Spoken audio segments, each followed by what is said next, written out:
એની જિંદગી ખુશીથી ગુજરો અને મૌલવી યા હાફિઝ બન્યો હોત તો ખુશે મરો. દોસ્ત બાબા આપણા મદ્રસા ઇસ્લામિયા અરબિયા વદોણીના મોલછાપ હોમે બેઠેલા છે એવું ના બોલાઈએ. એ મોલછાપ થોડી વાર આવજો, થોડું કામ છે. अस्सलामु अलैकुम व रहमतुल्लाहि व बरकातुह. વાલેકુમ સલામ વ રહમતુલ્લાહિ વ બરકાતુહ. અલ્યા છોકરા શું કામ હતું? મોલછાપ તમે અમારી વાતો સાંભળી હશે. હા છોકરા, હું તારી અને કાકાની વાતો સાંભળી.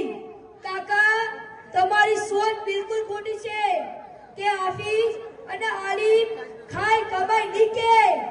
ઓભળો કાકા, રોજી રોટીનો માલિક એક અલ્લાહ છે અને ખવડાવવા પીવડાવવાની જિમ્મેદારી એક અલ્લાહની છે. અને રોજી રોટીનો તાલ્લુક ભણતર કરતા કે ડિગ્રીઓથી હોત તો અનપઢ અને જાહિલ લોકો જેને આપણે અંગૂઠા સાપ કહેવીએ છીએ ઉસે મારી જોત. દોસ્ત કાકા, તમે જોયું છે કે જેને 1 થી 100 સુધી બોલતે અને લખતે નથી આવડતું એવા માણસો પર ભણેલા ગણેલાથી વધારે કમાય છે અને નો ટેન્શન ફરે છે. આ દુનિયામાં લાખો ડિગ્રી વાળા BA, MBBS, MD, BAMS કરેલા માણસો પર બેરોજગાર હોય છે.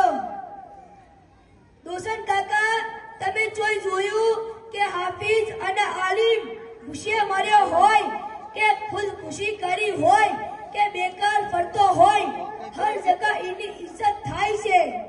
દોસ્ત કાકા, તમે મોલછાપની 5 ખૂબીઓ ઓળખો. નંબર 1, કોઈ મોલછાપને આજ સુધી ખુદકુશી નથી કરી. નંબર 2, કોઈ મોલછાપ આજ સુધી ઊંઘની ગોળી બી નથી ઉડ્યા. નંબર 3, કોઈ મોલછાપ આજ સુધી ભૂખથી નથી મર્યા.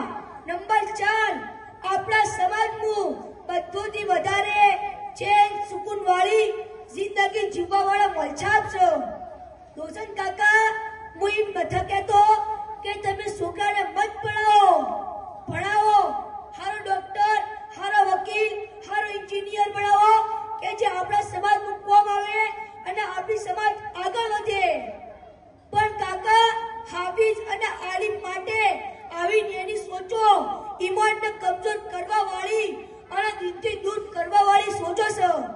આપણા બધાને આવી નેની સોચોથી બચવું જોઈએ.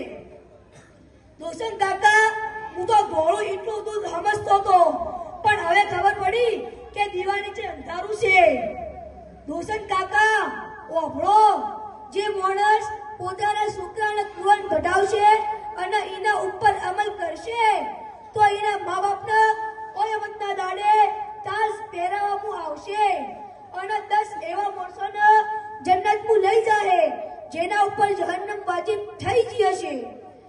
એટલે દોસ્ત કાકા, કુરાન શીખો અને કુરાનને અમલીન ભરવાની કોશિશ કરો. મોલછાપ તમારી બધી વાત સમજમાં આવી પણ મોલછાપ ઉડામું દોત નતો, જીવ બચી નતો, મારાથી વગર બોલાતું નતો. ઓ કબરનું ટટલી રહ્યા છે, દાડો આદમીનો છે. મોલછાપ તે મારશે એટલે પૂણીનો મારક કરશે. દુસન બાબા, તમે તો પોતે ન બઢ્યા અને છોકરા ન બઢાયો. પોણીનો મારક કરશે પણ કબરનું પોઠ પડશે એટલે તમારા તોત, જીભ અને શરીર બધું ઠેકાણે આવશારું.